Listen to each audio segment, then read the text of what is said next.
Mateus capítulo 11, versículo de número 7 em diante. Diz assim: enquanto saíam os discípulos de João, Jesus começou a falar à multidão a respeito de João. Dá licença, antes de eu continuar, eu quero que vocês percebam, vamos ver se vocês conseguem detectar onde é que está a parábola aqui no que eu vou ler.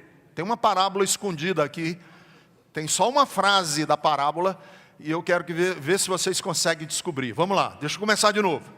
Versículo de número 7. Enquanto saíam os discípulos de João, Jesus começou a falar à multidão a respeito de João. O que vocês foram ver no deserto? Um caniço agitado pelo vento? Ou o que foram ver? Um homem vestido de roupas finas? Ora, os que usam roupas finas estão nos palácios reais. Afinal, o que vocês foram ver? Um profeta? Sim, eu lhes digo, e mais que profeta. Este é aquele a respeito de quem está escrito: enviarei meu mensageiro à tua frente. Ele preparará o teu caminho diante de ti. Digo-lhes a verdade, entre os nascidos de mulher não surgiu ninguém maior do que João Batista. Todavia, o menor no reino dos céus é maior do que ele. Desde os dias de João Batista até agora, o reino de Deus é tomado à força, e os que usam de força se apoderam dele. Pois todos os profetas e a lei profetizaram até João. E se vocês quiserem aceitar, este é o Elias que havia de vir. Aquele que tem ouvidos, ouça. A que posso comparar esta geração? São como crianças que ficam sentadas nas praças e gritam umas às outras. Nós lhe tocamos flauta, mas vocês não dançaram.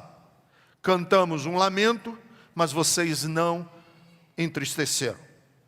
Pois veio João, que jejua e não bebe vinho, e dizem: ele tem demônio.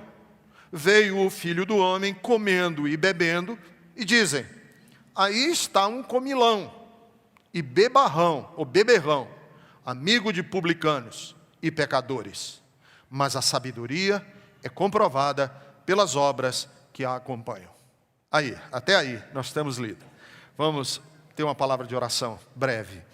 Deus, eu me lanço nos teus braços. Preciso da tua graça. Preciso, ó Deus, que tu me ajudes no início desta minha meditação, para que o Senhor abra o nosso entendimento, nos ajude a compreender aquilo que só pode ser compreendido com as intuições mais íntimas da alma. Porque não é pelo excesso de raciocínio que nós entendemos o reino, porque senão o homem natural entenderia. Mas é com a sensibilidade da alma, e é isso que nós te pedimos que tu faças em nós, em o nome de Jesus. Amém e amém. A parábola é a seguinte, que não está aqui, mas era contada nos dias de Jesus. A tradição dos rabinos nos diz que havia uma parábola, que é no período chamado do Segundo Templo de Israel, que é o primeiro século da era cristã. Vocês sabem que Israel teve vários templos. O templo inicial foi construído por Salomão, mas ele foi destruído. E nesse período, que é chamado período do Segundo Templo, o templo está sendo reerguido por Herodes, com dinheiro e subvenção de César, de Roma. E alguns grupos judeus não toleram que o templo, que é a coisa mais sagrada que os judeus têm, além da Torá, além da lei, que é a Torá, e além do sábado, eles têm o templo. E o templo está sendo construído com subvenção, com dinheiro, que vem de Herodes. E alguns grupos, como os zelotes, como os essênios, e os próprios fariseus rejeitam isso. Como construir o nosso templo com dinheiro vindo de César? Isso é impossível, isso é uma blasfêmia, isso é uma promiscuidade. Eles não aceitam. E nesse período do segundo templo, dessa construção, corre uma parábola nos dias de Jesus, e a parábola é a seguinte: numa floresta havia carvalhos. Vocês sabem o que é um carvalho? Uma árvore frondosa com raízes profundas, e capim. Veio uma tempestade, e o carvalho, orgulhoso, cheio de empáfia, se gabou que ele não vergava, que ele não se dobrava com o vento da tempestade. Ele permaneceu firme. E zombou do capim, porque o capim, quando o vento soprou, o capim se vergava, se dobrava. E claro, isso era uma analogia muito grande a grupos religiosos dentro de Israel, que eles criticavam, que estava se vergando, se dobrando à imposição de César, ao domínio de um rei que era mero fantoche em Israel, que se chamava Herodes. E eles diziam: estão vendo? Alguns se dobram, mas nós devemos ser como carvalhos que não se dobram, que permanecem. E havia então essa parábola. E os diferentes grupos davam diferentes interpretações à parábola. Porque uma parábola é uma história que se conta e que deixa o ouvinte fazer o seu próprio juízo, tirar as suas próprias conclusões. Parábola é uma história, como são as fábulas, como são os contos, em que você, ao terminar de ler, não faz uma análise sintática, não faz uma análise exegética, mas você absorve, você entende. E como você entender, fica ao seu cargo. Porque havia um grupo que dizia: veio a tempestade e o carvalho se gabou que ele não se dobrava. E o pobre capim, diante da tempestade, se vergou, se dobrou. Os judeus que se dobram a César são o capim, e os judeus que ficam firmes são o carvalho. Aí um grupo de rabinos dizia o seguinte: mas essa é a metade da história, porque a tempestade soprou com força, e a tempestade, quando sopra com força, não arranca o capim, porque o capim se verga, mas arranca a árvore, porque a árvore não consegue se dobrar, e porque não se consegue dobrar, ela é arrancada pelas raízes. Nós aqui paulistas sabemos bem o que é isso, né? A árvore que não se dobra é arrancada das raízes. Aí uma outra equipe, um outro grupo de rabinos dizia: tá boa, a parábola é boa. Porque uma parábola na Bíblia, uma parábola na tradição de Israel, não é contestada com argumentos. Quando um rabino contava uma parábola, para você desmanchar essa parábola, não adiantava você criticar a parábola, você tinha que contar outra parábola. Onde é que está essa parábola naquilo que Jesus acabou de falar a respeito de João Batista? Jesus disse: quando vocês foram para o deserto, o que vocês esperavam ver? Um carvalho? Não está escrito aqui, mas ele fez referência àquela parábola. Qual é a parábola? Do carvalho e do caniço. João Batista não é carvalho, não é caniço, é o quê? Decidam vocês. O que vocês foram ver, um carvalho ou um caniço?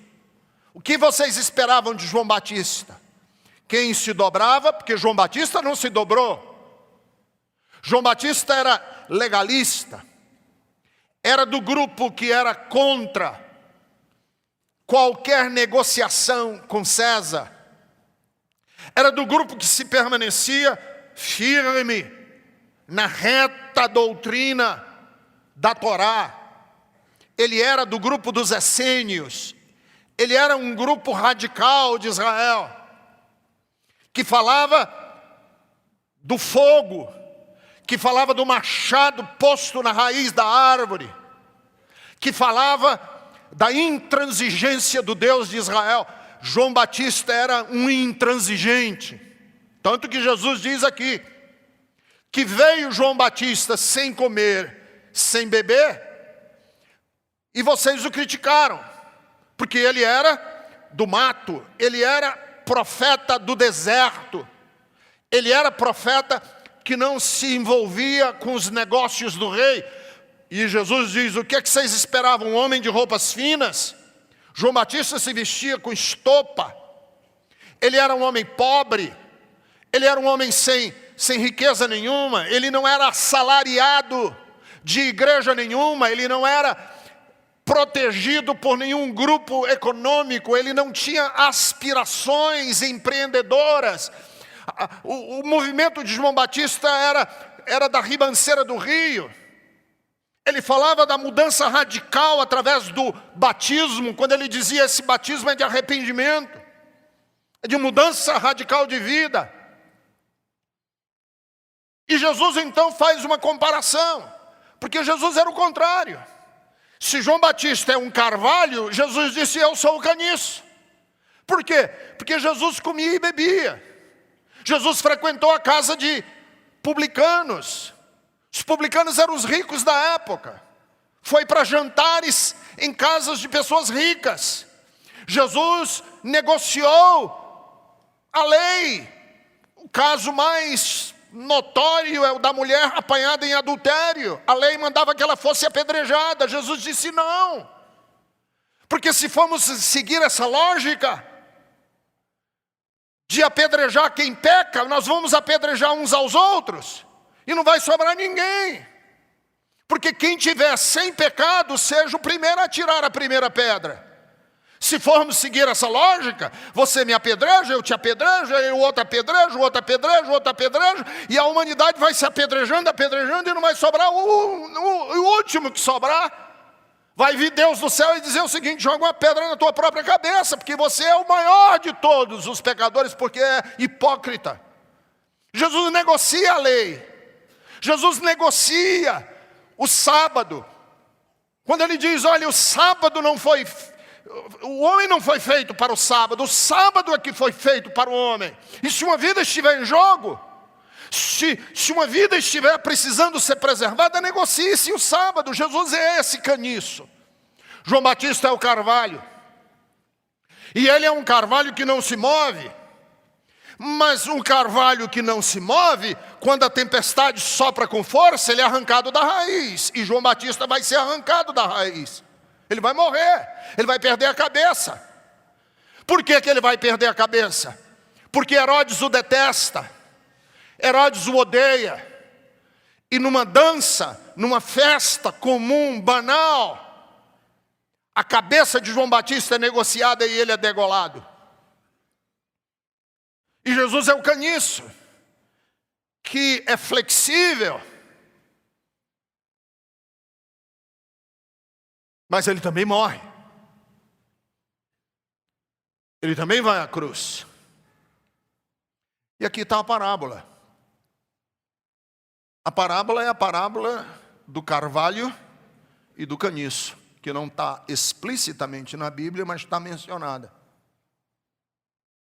É a primeira parábola que nós vamos contar, que nós vamos meditar, e que nos coloca uma questão. A questão é o seguinte, na vida, nós não podemos ser sempre carvalhos, porque isso nos joga na intransigência. Claro, você não pode ser sempre carvalho, inflexível, duro. Quem é pai de adolescente aqui sabe disso. Não adianta querer ser carvalho, eu não movo, eu não arredo o pé, eu não mudo de opinião. Pai de adolescente muda de opinião, sim. Ou então você perde seu filho, sua filha. Mas nós não podemos ser caniço, só. Porque caniço só, a gente já viu pela política brasileira, também não dá certo.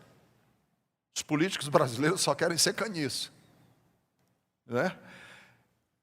Nós temos partidos políticos no Brasil que não tem ideologia nenhuma, só para o favor do vento. Quando o PMDB estava no poder, o maior partido político brasileiro era o PMDB. Quando o PT foi para o poder, o maior partido político é o PT. Se for o PSD, o maior partido político é o PSD. Se for o PSDB, o maior partido vai ser o PSDB, porque a política brasileira é a política do caniço. E ser caniço significa que você não tem posicionamento em nada, só ser caniço. Nós temos que esquecer um pouco das duas coisas.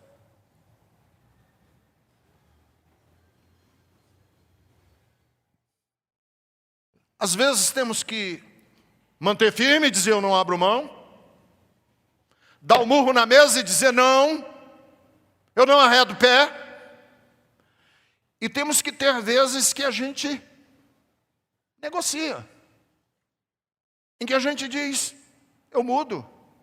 Eu dou 2 passos para trás. Eu arredo o pé. Há momentos em que é necessário fazer isso, pelo bem da vida, que senão nós transformamos a vida numa coisa asfixiante. E o grande contraponto do ministério de Jesus, e quem me deu essa intuição foi o Paulo Brabo, um rapaz que escreve e que é um grande amigo nosso aqui da Bethesda, e eu tenho um grande carinho por ele, é um gênio no pensamento e nas elaborações. O Paulo Brabo diz o seguinte: o grande contraponto ao ministério de Jesus não foram os fariseus. O grande contraponto ao ministério de Jesus foi João Batista. Porque Jesus é o inverso de João Batista, em tudo. Jesus é da cidade. João Batista é do deserto. João Batista é da lei, Jesus é da graça. João Batista é da intransigência, Jesus é do amor. E o amor precisa transgredir a letra da lei. Porque sem transgredir a letra da lei, você não ama o outro. Que é mutante, o outro é mutante. E você tem que lidar com o outro. E Jesus lida com pessoas, e esse é o nosso desafio. Sabermos a hora em que a gente tem que ser intransigente, que nós não negociamos, e sabermos a hora em que nós precisamos negociar. Pastor Ricardo, quando é que a gente deve negociar? E quando é que a gente deve fincar nossas raízes e dizer um peremptório não? Sempre que tivermos que optar entre a norma frígida, o rigor da norma, do estatuto e o valor de uma vida, optemos pelo valor da vida. Dobre-se. Sempre. Esse é o exemplo de Jesus. Sempre que tivermos que optar entre a letra fria da lei e a pessoa com as suas carências e contingências, fique com a pessoa com as suas carências e contingências. E não tenha medo, que você não transgrediu a lei. Você transgrediu a letra da lei, mas você preservou o espírito da lei. Então aqui está um carvalho ou caniço? Capim ou carvalho? Seja capim, seja caniço. Quando você tiver que fazer a distinção entre espírito e letra da lei. Por quê? Porque é possível quebrar a letra da lei e preservar o espírito da lei. Sim, existe uma distinção entre letra e espírito. Na letra da lei, você pode ser intransigente e você mata. Se você preserva o espírito da lei, você preserva a vida. Mesmo que quebre a letra da lei, você preservou o espírito da lei. E esse é o ensino que nós temos de Jesus. Por exemplo, quando os discípulos estavam transgredindo o sábado, e Jesus usa o exemplo, ele pega o exemplo de Davi lá no Antigo Testamento, que tomou os pães da proposição, que eram os pães que ficavam na mesa sagrada do templo, e deu de comer para os seus soldados. Ele não tinha o direito de fazer isso, ele não podia fazer isso, porque aquele pão era sagrado e ele não podia tocar, mas os seus soldados estavam com fome. Entre os soldados morrerem de fome e preservar o rito cerimonial do templo, quebre-se o rito cerimonial do templo e preserve-se a vida dos homens e das mulheres. Esse é o espírito do Evangelho. E é isso que nós temos que aprender. Nós não somos de uma intransigente dogma, ou de uma intransigência religiosa. Nós não estamos aqui para obedecer às leis canônicas de uma igreja, nós estamos aqui para preservar a vida. E eu tenho boas notícias para você, amigo. Deus está disposto a mover o céu. Deus está disposto a voltar o ponteiro do relógio. Deus está disposto a parar o sol no meio-dia, se a sua vida precisar do alcance da mão de Deus. E esta é a mensagem que nós temos para as pessoas que estão aqui desesperadas. Você não está só, porque Deus está interessado em você e não em preservar um grupo religioso ou um sistema de dogmas que uma determinada religião sustenta.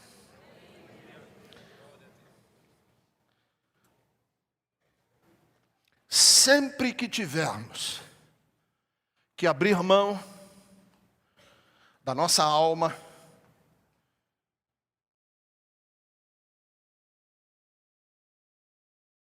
da paz interior, da capacidade de nos ver no espelho do nosso banheiro quando a porta está trancada e não sermos cínicos, e algum outro interesse, seja carvalho, não abra mão, seja intransigente. Se lhe colocarem diante de você duas opções, geralmente as pessoas vêm a mim e perguntam assim: Pastor Ricardo, cara, eu estou numa decisão, eu não sei para que lado ir, eu não sei se eu vou para a esquerda ou para a direita, eu não sei o que eu tenho que fazer. Eu estou numa hora da minha vida que é uma encruzilhada gravíssima e eu não sei para que lado ir, pastor. O que o senhor me ajuda? Claro que eu nunca digo para que lado a pessoa deve ir. Claro. Porque a opção do lado que você deve ir tem que ser sua. Não pode ser dirigida e nem ditada, nem por Deus, nem por anjos, nem pelo pastor Ricardo, nem pelo cardeal e nem pelo Papa, o novo que vem aí. Ninguém pode dizer para você, e deve dizer para você, que lado você tem que ir, para a esquerda ou para a direita. Mas a gente pode dar algumas diretrizes. Por exemplo, eu digo para as pessoas o seguinte: é a direita ou é a esquerda que eu tenho que dobrar?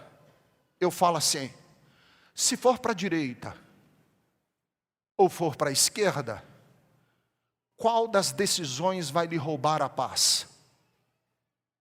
Que você diz assim: se eu for para esse lado, eu sei que vai ser difícil, em termos de paz interior. Essa decisão, eu teria vergonha de falar para os meus filhos, eu teria vergonha de contar para o meu pai, para a minha mãe, eu teria vergonha. Se o pastor da minha igreja soubesse, eu morreria de vergonha, eu ficaria embaraçado. Se eu soubesse que aquilo que eu decidi viesse a público. Não vá. Está custando a sua alma. Essa decisão de ir para a direita está custando a sua alma, o seu sono à noite, a sua capacidade de se enxergar no espelho, de orar na ceia do Senhor. Porque Paulo diz assim: examine-se o homem a si mesmo quando for tomar da ceia. Examine-se, olhe para dentro de você mesmo. Pastor, eu estou perdendo capacidade de iniciativa. Eu estou intimidado na vida. Seja carvalho, não mova. Não se dobre, porque isso está custando a sua alma. Seja um João Batista e diga: isso é inegociável para mim. Eu não abro mão desse princípio. Por que eu não abro mão desse princípio? Porque está custando. Está enrugando a minha alma. Está criando rugas no meu coração. Eu não sou mais a mesma pessoa. O meu tirocínio, a minha capacidade de pensar, de agir, de tomar decisões, eu estou intimidado pela vida. Não faça. Seja carvalho, não se dobre. Não negocie. Não abra mão. Sempre que nos vermos obrigados a ferir pessoas, magoar corações, violentar a inocência de uma criança, porque nós temos que cumprir um estatuto, seja flexível. Seja flexível. Não magoe. Seja flexível. Se é para ferir, não fale. Porque tem gente que diz assim: não, eu não abro mão, eu falo o que vem na telha e eu vou dizer mesmo. Não fale, você vai ferir, você vai magoar, você vai entristecer o outro. Seja flexível, negocie isso. Para que você vai falar? Não, eu tenho que tirar a limpo. Eu tenho que passar esse negócio na cara dele. Não faça isso, para quê? Seja flexível, seja um caniço. Negocie. Negocie pelo bem do relacionamento da pessoa. Às vezes eu tenho vontade de esganar uma pessoa. Às vezes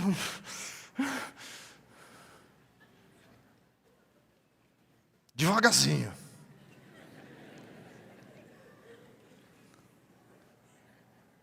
Aí eu penso: para que eu vou fazer isso?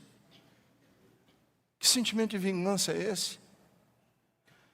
Negocie dentro da sua alma os seus sentimentos de vingança, de ter o direito de estar certo, de estar certo, de ganhar o argumento. Ganhou o argumento, mas perdeu a pessoa. Que burrice! E eu vejo muitos pastores querendo ganhar argumentos e perdendo as pessoas. Não, ele está certo. Sim, mas olha o jeito que ele fala. Olha a ira no olho dele. O que adianta ganhar um argumento se você está perdendo pessoas? Você está perdendo a capacidade de ser dócil. A verdade tem que ser bonita, nobre. Se é verdade, tem que produzir paz e não discórdia. Negocie na sua alma, seja como um caniço. O que custa? Aí você ganha a capacidade de viver com aquela pessoa e de produzir paz e produzir amor.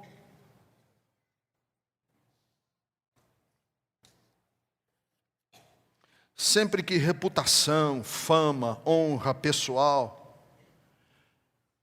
interferirem com a nossa capacidade de sermos bons, doces, de nos mantermos sociáveis, acolhedores, negocie, abra mão.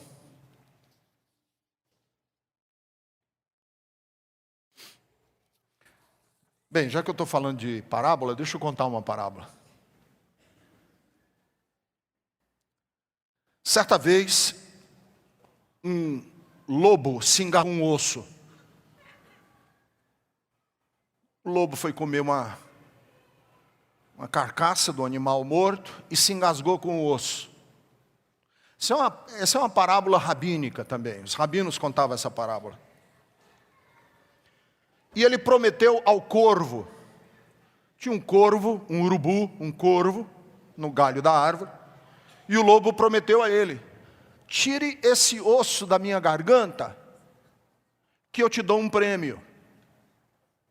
E o corvo bobo desceu do galho, meteu a cabeça na boca do lobo e com o bico tirou o osso. Arrancou o osso da garganta.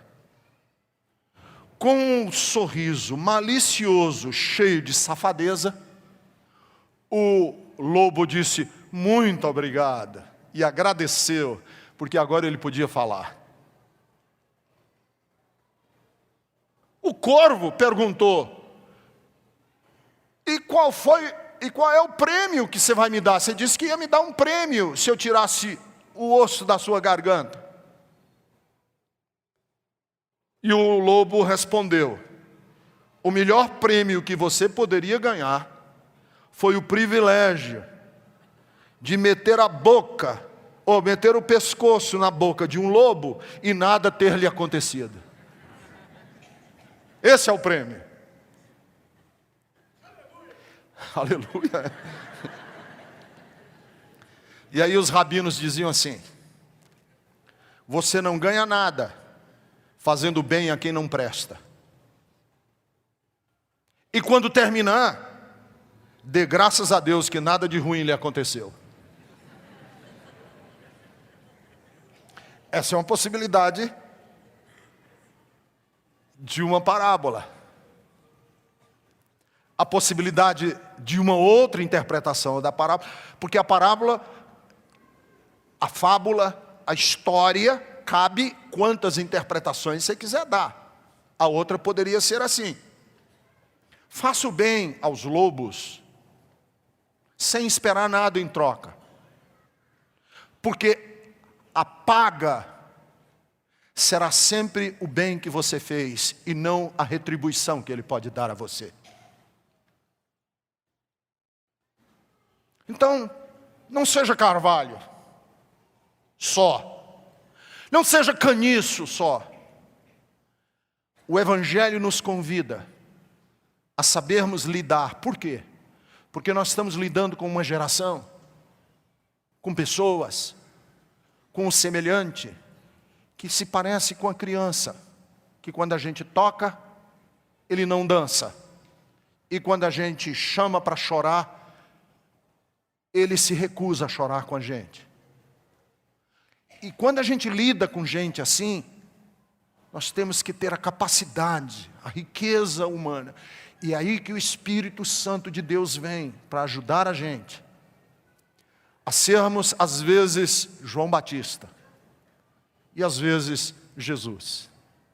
E na combinação dos dois ministérios, do ministério da lei e do ministério da graça, nós aprendemos a conviver melhor uns com os outros e conseguimos mostrar os valores do reino de Deus aqui na terra.